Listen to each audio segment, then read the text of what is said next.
can do whatever the Hyundai you want. Hey, I'm Ricky Stenhouse Jr. G'day, I'm Marcus Ambrose. Hey, this is Kenny Rose, and you're listening to The Fuel Pod. This podcast covers all things motorsports. It's unfiltered, it's unmasked, and Ooh, we're going crazy.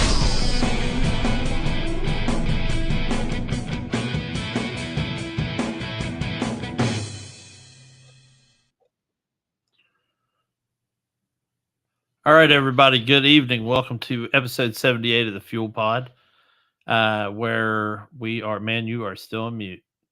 You are unmute. Yeah, I haven't had anything to say yet. That's all right. Welcome back, Mikey, buddy. And we made it to the end of the Formula One season. Of course, we'd already made it to the end of the other racing seasons, but we had 22 races this season for Formula One, and we have reached the end with the completion of the Abu Dhabi Grand Prix this past weekend. So we're about to take our hiatus here on the Fuel Pod to get us through the holidays, and more on that later. But we do need to talk about the Abu Dhabi Grand Prix, man. Yeah, let's do it. Hold on, let me pull up my. I think I told you earlier that it wasn't the most exciting race. It kind of was more like a till we meet again. Yeah, and like I said earlier, I feel like they kind of phoned it in.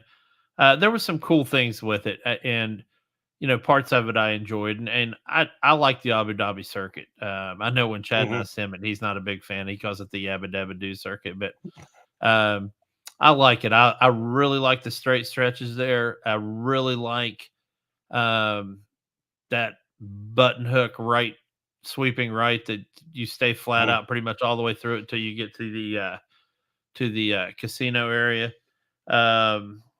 Really cool track. But so this one, we're going into it. Max Verstappen's already a 3-time world champ, so nothing to play for there. But we did have second place in the constructors to play for, and we did have fourth place in the drivers' championship to play for, which I felt like nobody was talking about. You and I did last week.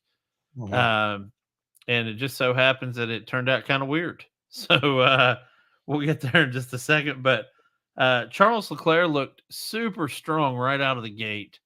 Was never able to finish, though. And, I mean, Jolyon Palmer was talking about how he felt like he was too nice to Max. And here's my thing. Even if you wreck, it's the last race you're using these cars, right? So it's one of those things where, whatever. But Charles had a good shot at fourth place in the constructors, so I can see where he might have been a little more conservative. But I felt like he was going to pass him at the end of turn 1 and again at the end of turn 3. But it just never came to fruition, and of course Max just kind of did Max after that. So I don't know how you felt about Ferrari's, or at least Leclerc's race. I'll get into it here in a minute, but I think Leclerc was there was a lot of thinking going on in his head. Yeah, it wasn't about passing Max. He had a lot of things on his mind. Yeah, I think so too. And like you said, you can get to that here in a little bit. But a couple other things. Lando hits the pits, and uncharacteristically, McLaren has a 5.1 second pit stop, which was the one time they didn't need it because Russell was right behind Norris going into the pits and ahead of Norris coming out of the pits, and that pretty much was the race for Lando, as far as I'm concerned. Yeah, just the word 5 seconds doesn't sound very, very long, but watching if it was NASCAR, that would be lightning fast. But I mean, that's my an heart was eternity breaking. in Formula One. And it was enough for folks, my heart if you to break. listen to this now, or if you listen to it later, and we've brought it up before, but Formula One pit stops, they're not allowed to fuel the car. So all they're doing is changing 4 tires, and it's a single lug tire. So they can churn these pit stops out, and we saw, I think, a 1.8 either last year or a couple years ago from Red Bull. And somebody else had a record this year too, and I think it was Aston It Martin. was Don't quote McLaren. me. McLaren had a Oh, McLaren. 1.8. They Okay. topped Red Bull's 1.9. Okay. Just had to get that little McLaren knife wrench Yeah. action in there going. Okay, gotcha. Another big one that I thought was kind of a bonehead move, and I really, they kind of blamed Gasly for this, but Lewis Hamilton getting into the back of Gasly's car, he just kind of nosed right into it, and I'm sure he thought, and this will explain it later when we get into this next topic after this one, but I think he probably thought Gasly was brake checking him. And which is just purposely slowing down. But Mhm. I don't think that was the case. It was a low throttle, low speed corner for Gasly in that Alpine because that thing's not really geared for those. So I'm sure he had to slow way down. And then Hamilton hit him in the gearbox. So um, again, I mean that was one of the most exciting things in this race, unfortunately. So then Alonso later on in the race absolutely brake checked Hamilton. And it was old school Alonso. I mean, you can see him do it just to get Hamilton to stutter on the throttle, and then Alonso pushed it out. But yeah, it was. I just laughed when I saw it. But yeah, and it didn't make Hamilton very happy. But I know those two are close. They just probably. I'm sure Hamilton was like, "Dude, what the f, bro? Seriously?" They were pretty much settled by that time. They were having fun. Yeah, I'm sure Mercedes drivers probably wish that at the end of the race they would have crossed the start finish and then somebody would have opened a fence and then they could just drive that thing off of a cliff somewhere in Yeah. well, not in Abu Dhabi, it's a flat desert, but drive it off into the horizon and just jump out and let it keep on going. They were absolutely done with that car. And then last but not least, before we get to the final in this one, Perez going full bonehead on Lando Norris and some of the clumsiest, sloppiest contact I've ever seen. It literally looked like he just turned right into him. That might not have been the case. It doesn't really matter. That's what it looked like. So he gets the penalty. Then he gets called to the stewards for bad mouthing the stewards on the radio, Yeah. which I did think that was kind of chintzy. You gotta people are gonna talk some smack. You gotta let that go. And yeah, so they got all pissy and called him to the stewards for bad mouthing him. So what do you think about drivers bad mouthing stewards on the radio?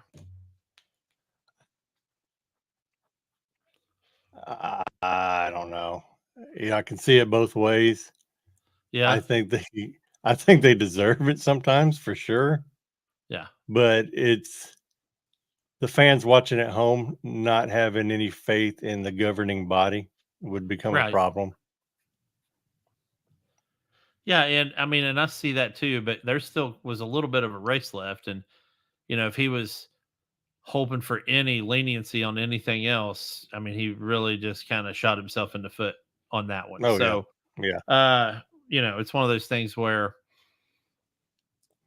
yeah, you made contact, you blamed it on Lando. These drivers always blame it on the other guy. Yeah. I mean, Yeah. and it's just a matter of which side the stewards come down on, and they decided to come down on Checo, and then Checo came down on them, and it wasn't a great move. So anyway, that was pretty much the end of our season right there.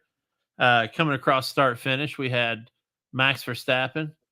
Then we had Perez and then Leclerc. But Perez had the 5-second penalty, which moved Leclerc up to P2, moved George Russell up to P3, and I think Lando ended up P4 with Perez below him. You can check that. It really doesn't matter after P3. Yeah. But, so anyway, yeah, Verstappen, Leclerc, Russell. So we literally had the top three teams all represented on the podium, which I did think was cool. So Yeah. having Red Bull, Ferrari, and Mercedes up there. So now, man, we've just got that. And that's the reason for the name of the episode, White Rabbit, tonight, because we're all going to be chasing the White Rabbit to the next season.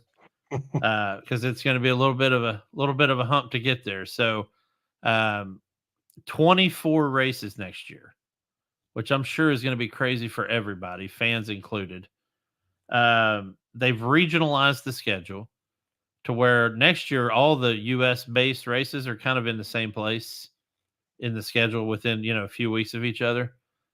So that's going to help out a little bit, and all the Italian and Southern France races are in the same spot, and um, Western European countries, same thing, and same with the Middle East races. So bringing China back next year after their strict COVID restrictions, they're saying they will open up for next year, but we'll see how that goes. They said that last year too, and we ended up not going there. Imola, looking forward to seeing Imola next year after the flooding and devastation from this previous year. They were unable to host it and stranding so many teams, and of course the impact on the community was kind of tragic, really. So looking forward to seeing Imola show out next year and be one of the marquee races, and I hope it is. But yeah, 24 races. The first race, and we'll cover this again at the end, but the first race is not till February 29th. Is that what it is? March 2nd. Is this a leap year, dude? This is a leap year this year, isn't it? Is it? I think it is.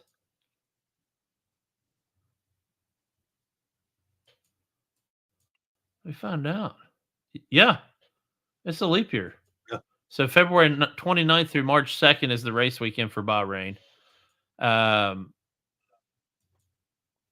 Yeah. And that's when we'll get started. Now, the week before that's when they'll do winter testing. They used to do winter testing in Spain over the course of like a week. Now it's like a weekend. Where they'll have the aero rakes and the tape and streamers hanging off the cars. Flow Viz paint and all that business. So that'll be the week before the race in Bahrain. And then the very next weekend is either Jeddah or Qatar, I think. So don't quote me on that. Make sure you look it up when you get a chance. But yeah, so that was our Formula One season ender. Not much of an impact. Not crazy exciting, but here we are. So let's move in to talk about.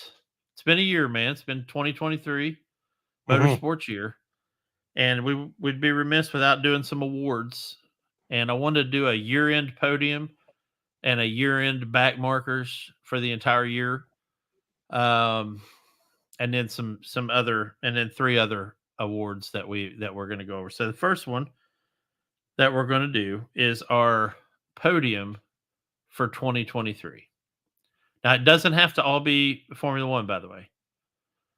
So it could be from any, and I think I only left Formula One once on mine, but I have some honorable mentions from others. But you went last week, so I'll go ahead and go this week. My podium, and this is for the whole year. Remember this. My podium for the year, first, number 3, P3, Alex Albon, who I am not a big fan of. But he took that Williams car that was in the trash pile the previous year, and he did very well. Now, his teammate really sucked it up, but, he did very well in some qualifying runs, in some long stints.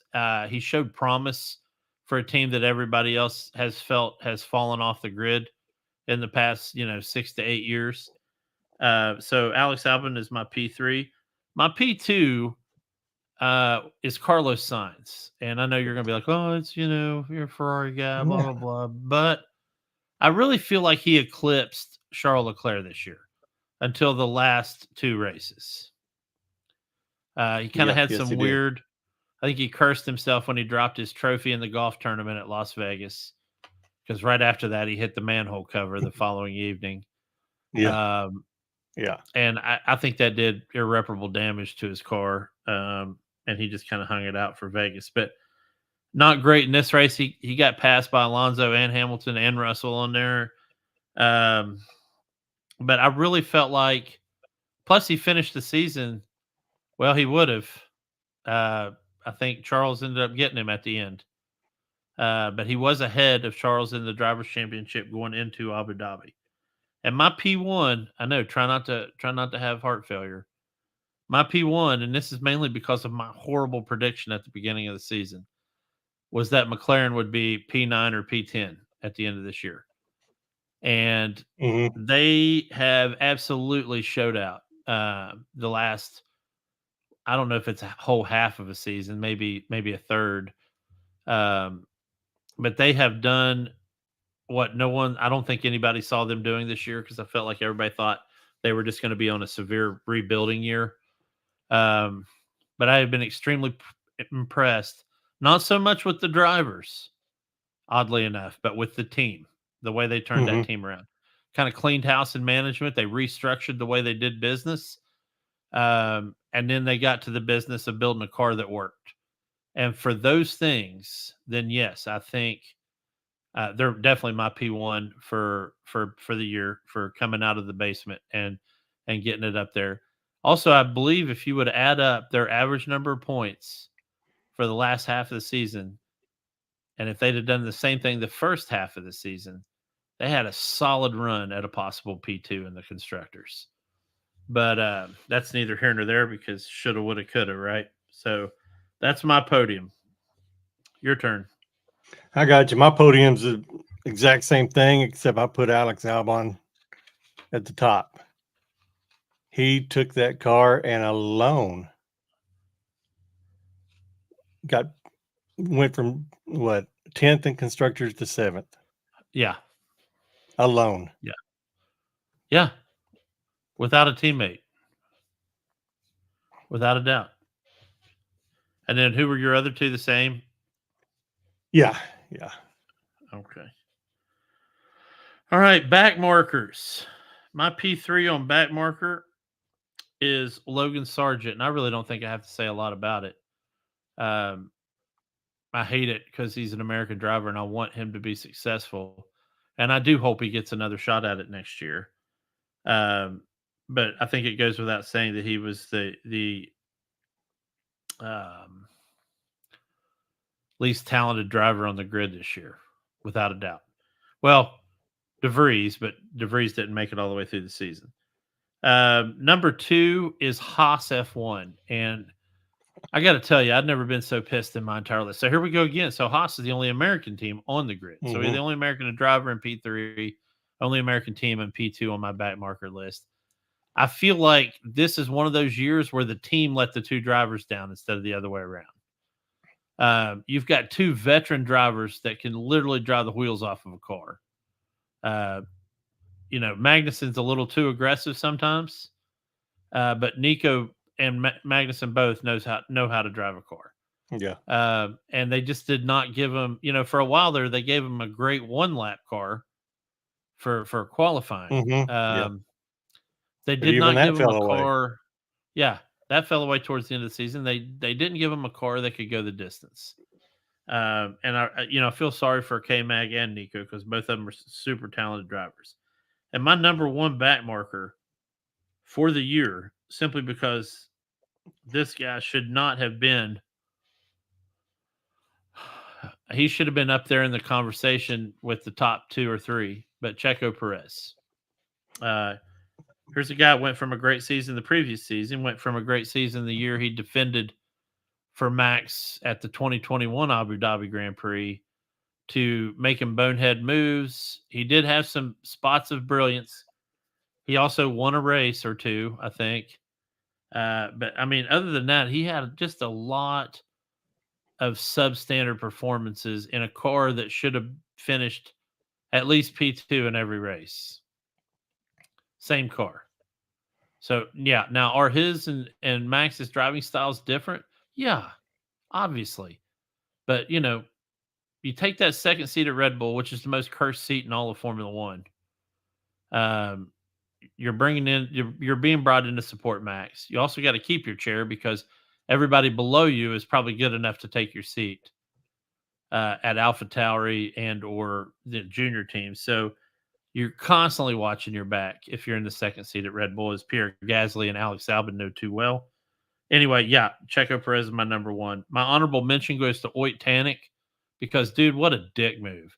So you leave Hyundai, you go to M Sport Ford in the Puma, and they I guess they didn't do it for you. So now you're taking your ball and going back to Hyundai.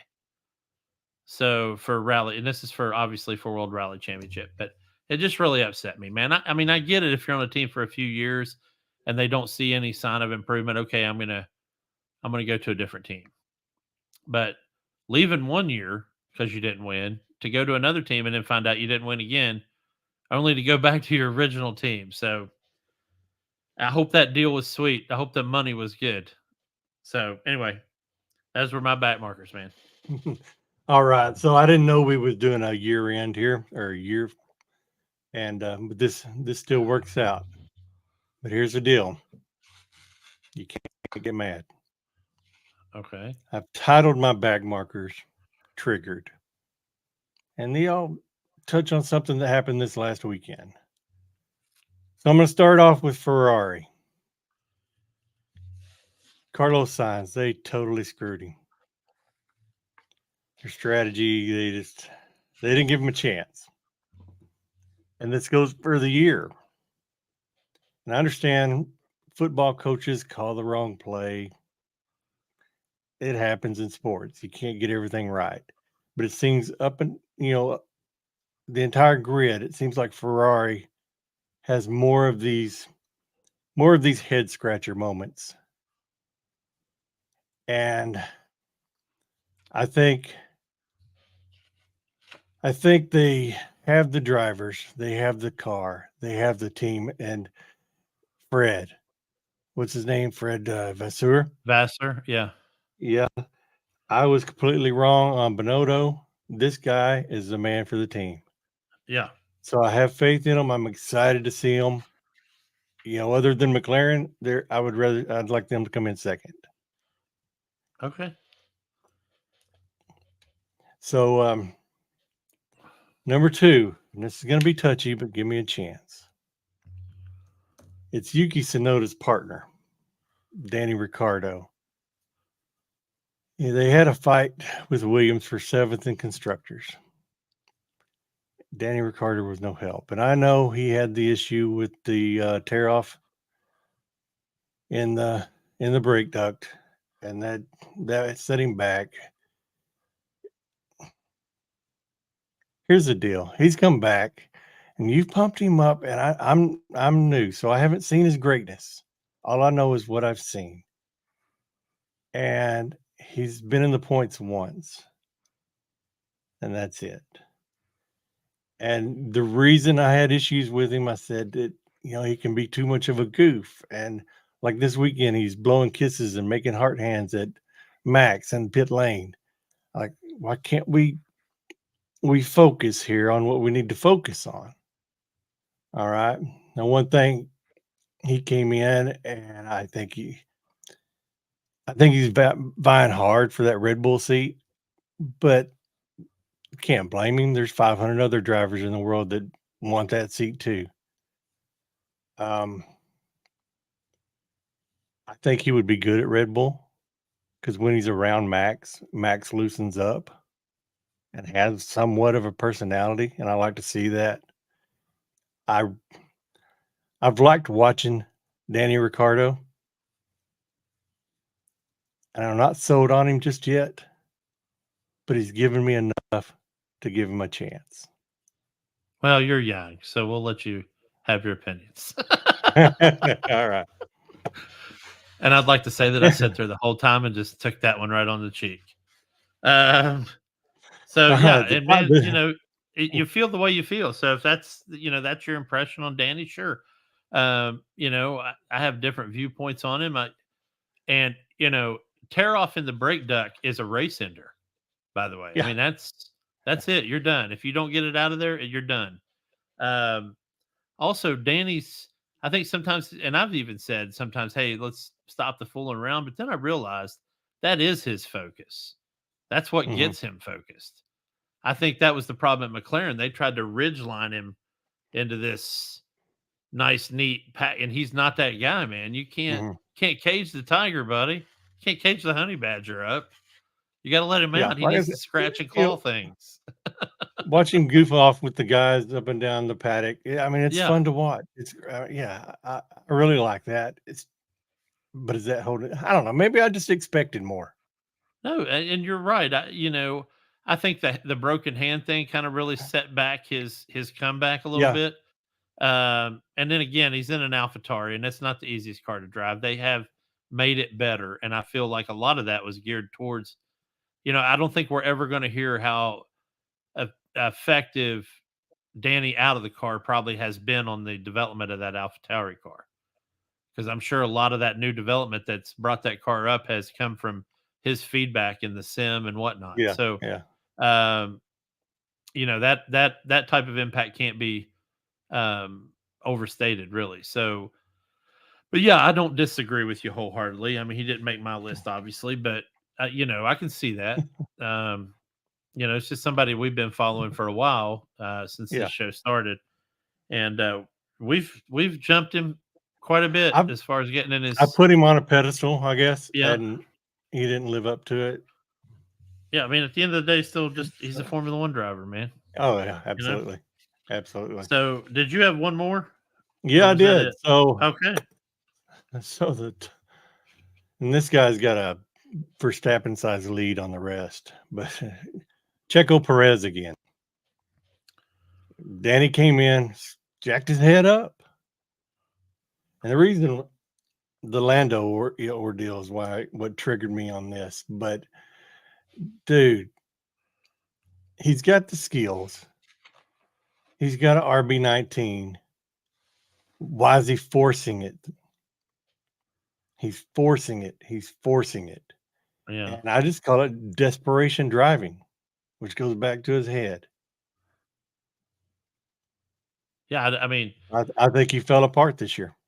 in football, I would have said he was hearing footsteps, and Mhm. that's what it was. But yeah, I don't disagree with you there. All right, man. So we got 3 more awards to give out, and I think these will be kind of fun. Most improved driver. I'll let you go on most improved driver. So I put No. so I put Oscar Piastri. Son of a bitch, dude. I came knew in- that's what you were going to say. Oh shit.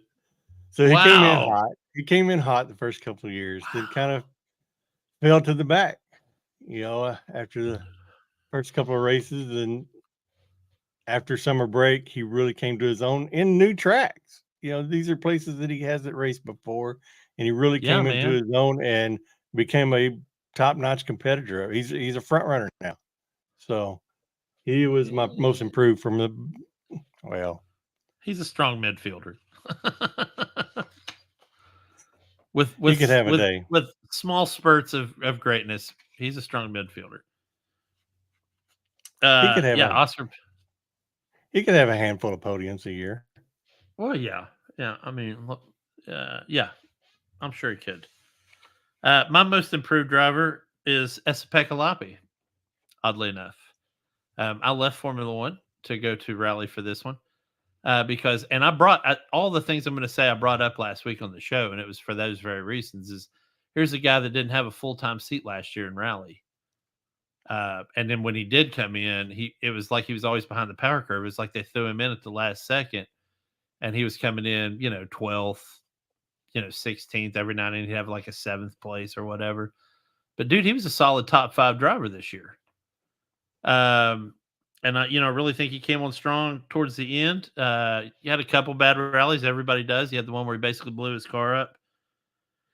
He had and had to yell. Had to yell incoming. pole He on hit the top. ditch. Yeah. Yeah. That was fabulous, by the way. That was some good stuff. But to go from not even having a permanent seat to a top 5 driver, top 6, 7 driver in Rally is an amazing feat, no matter how many wrecks and car blowups you have. So definitely my most improved driver goes to him.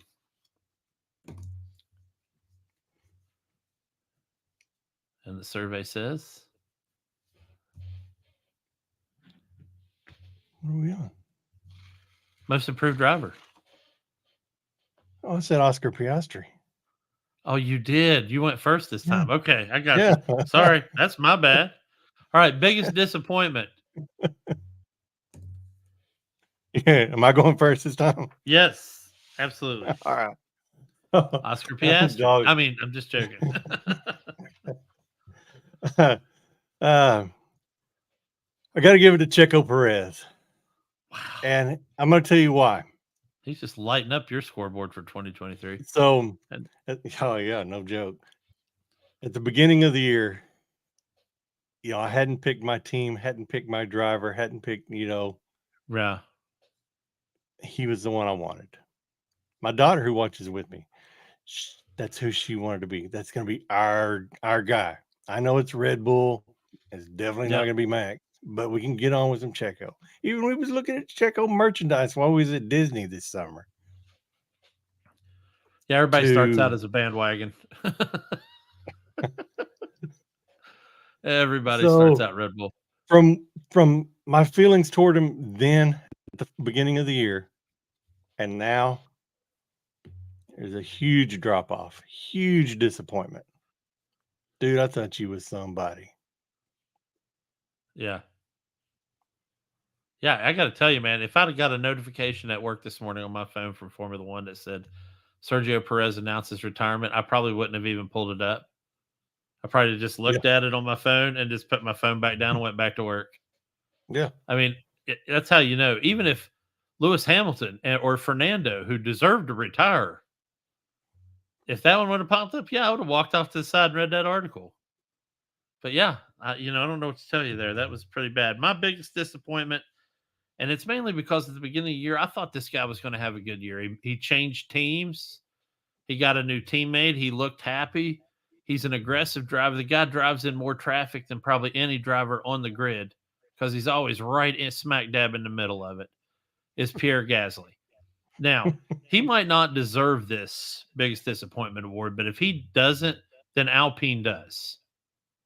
Because you've got a guy, Pierre Gasly, who's been in that second seat at Red Bull, who's been on the podium, who's won a race, who, like I said, is used to driving in just ridiculous, horrid traffic in a Formula One race. And they just could not get him up there this year. So, it's probably a combination of like all the things, team, him, and strategy. But plus, I felt like they were favoring Ocon because Ocon's been there for a while. But yeah, I was just really disappointed. Gasly's my, he's that shadow driver that you root for when your favorite driver's down. Man, he left his best friend to go over there. Yeah.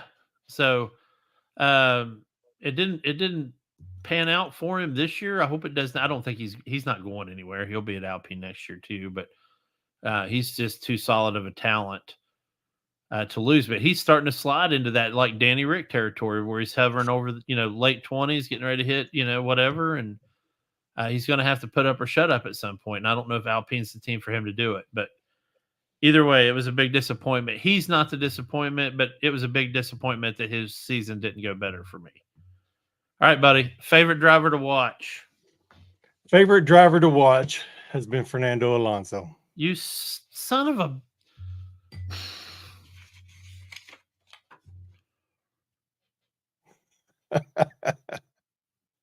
Karnak. Favorite driver to watch? You had the Karnak card. The old Johnny Carson. Johnny Carson, the card. Yeah. Wow, man, that's a blast from the past. I just wanted to prove that I also had Alonso because you're right. But I'll let you explain your part of it. It's probably the same real thing simple. It was just real simple. It's beautiful. Yeah. To watch him. He's something. You can explain it better, I'm sure. Well, I'll just say, first off, here's a guy that's 42 years old. And, they'll tell you that, you start to hit 40 and your reaction time falls off a step. And you don't want to risk, untenable positions as much when you're older because you got more to lose. Or, you already know mortality has set in, all those things. And here's a guy that's just proven the pundits wrong, right? So he's out there driving his balls off on that track. And the fight he had with Checo at Brazil was, that was something to behold. It was one of my favorite things to see in racing this year.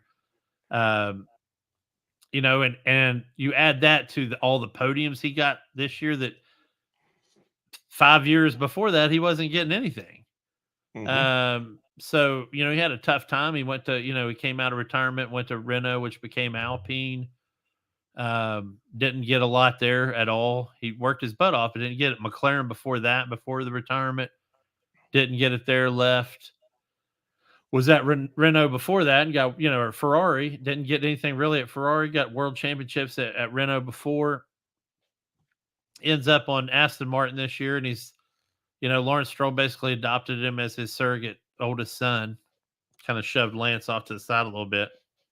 And here we see 7 podiums or whatever he got this year, 8 podiums. And then some of my favorite moments, just racing moments this year, he was either in or around. Yeah. So yeah, and he's just fun to watch, man. He likes to have a good time. He's really good on camera when he, his interviews, and he's honest and he's up front, and yeah, he can drive anything with 4 wheels on it. So yeah, he was just fun to watch this year, man. That's all I got to say about it, really. Yeah, I'll tell you what, I've got a Ultimate Grand Supreme Award. Okay. All right, and this is going to go to multiple people. It's everybody from Nick DeVries to Max Verstappen, Gunther Steiner to Zach Brown. Okay. Shoot. Brundle, Crofty, Will Buxton, Laura Winter. I got a little crush on her, I think. Yeah, I can tell.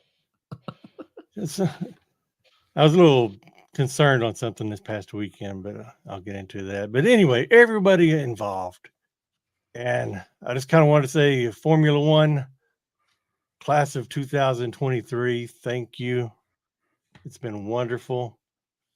And they get my Ultimate Grand Supreme Award. All right. So basically everybody in the house on Formula One. Everybody. All right. Well, now you've got to, that award's got to be given out every year now. So now we're hosed. I'm going to have to write that down. Ultimate Grand Supreme Award.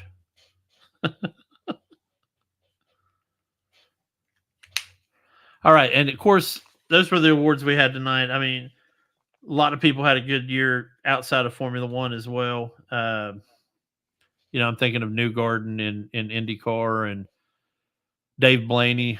Is that right? That's not the dad, right? I always screw that up. Did I do it again? Did I just call out the dad again? Oh my God, I think I did. Anyway, one of the Blaney guys that won that.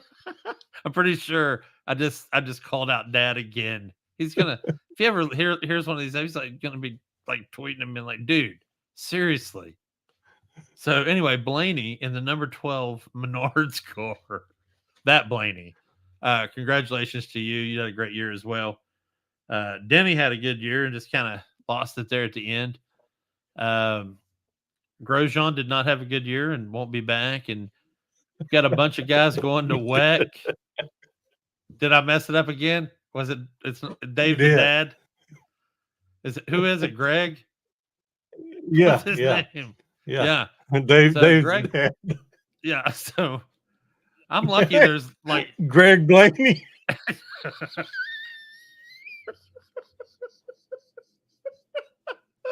What is it? I'm lucky some of the other guys' kids aren't in this, man. I'd just be losing my mind. I'd be like, so Dave Blaney and Ron Hornaday come around there, and there's so it's Ryan Blaney. Ryan, Greg's his brother. There we go. I am fired as a NASCAR Greg Blaney. Apologies to the entire Blaney family and the NASCAR nation. Yeah, I'm sorry, I'm getting old, so it's Dave Blaney, right? Wow. Chase Elliott's lucky I don't call him Bill. That's all I'm saying, man. He's lucky I don't call him Bill. At least with Junior, it was the same name. You were never going to screw that up. You could say Dale Earnhardt, and you were okay. So anyway, my hat's off to Dave, Greg, Ryan Blaney as well. And but yeah, we have some drivers that have left their series, and hats off. And if I had a trumpet or a bugle, I'd signal taps. But Romain Grosjean, he's going to WEC. Mick Schumacher heading to WEC. Nick DeVries at WEC. And normally I'd say Antonio Giovinazzi, although he was there last year and won the 24-hour at Le Mans. So it might prove to be a hotbed for F1 drivers that can't hack it. Yeah. So that'll be an interesting thing to watch over the 2024 and 25 seasons. But that being said, DeVries wrecked that Toyota. Yeah, no kidding. So the Fuel Pod Show will be taking a holiday hiatus, not very long. We'll be back on Thursday, January 4th for our Dakar Rally preview, because that starts on the 5th and goes through the 19th. Plus, we have we'll start our build up to some of the other bigger races. F1 will return on March 2nd for the Bahrain Grand Prix. So obviously we'll be back the week before that and way before that, because NASCAR has the Daytona 500 on February 18th. IndyCar kicks off their season on March 10th at the Grand Prix of St. Petersburg, which is Florida, by the way, not Russia. WRC's kicking theirs off pretty soon, man. They do not get very much of a break, although sometimes they do have like a month in between their rallies. But January 25th through the 28th, they'll be at Rally Monte Carlo, which is a bear of a rally. So, and when does WEC kicking their stuff off? I'm trying to pull that up right now.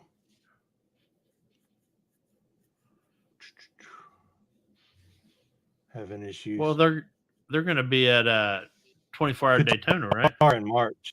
Yeah, yes, they are. Daytona would be what? January 27th. Starts on that Saturday, goes through the night, ends on the 28th. Yeah, so it's the Rolex Daytona 24. Yeah, that'll have a lot of series in it, though. I mean, the IMSA is going to be there. WEC will be there. So it should be an interesting multi-class event at some point. NASCAR will be there. IndyCar. Is Kyle Larson driving his IndyCar in that event? I thought I heard that. Maybe I'm wrong. But that'll be something we look up for the next show for sure. Let people know when we do the preview for that. But also, don't forget to see Ferrari in the theaters at Christmas. So if you got car lovers and motorsports lovers in your family, get together and go see Ferrari on Christmas. Kylo Ren is playing old man Enzo Ferrari. Penelope Cruz is in it, and Shailene Woodley and a bunch of other people. So hit the theaters. Nothing like seeing a movie at Christmas. It's kind of a fun thing for a family to do. Get some popcorn. Really looking forward to that. Find a theater that has the frozen cocktails. Enjoy that. But man, that's all I got, Mikey. So you got anything? No, just thank you to all that listen and tune in every week. Those that contribute, shoot ideas. I want to thank Sam and Cody for coming on board. And, definitely. Man, I really look forward to next year. I'm ready to go racing now. Let's do it. All right. So on Twitter, I'm at JNeil729 and Mikey's at 2Diddy4. Catch us here on YouTube. Obviously, subscribe to the channel, like it, get notifications. Although we are pretty much every Thursday without fail, unless it's an exception to the rule like Thanksgiving. But thank you all very much, and we will catch up with you on January 4th. Have a Merry Christmas and a Happy New Year. Yes. Thank you, Redbeard.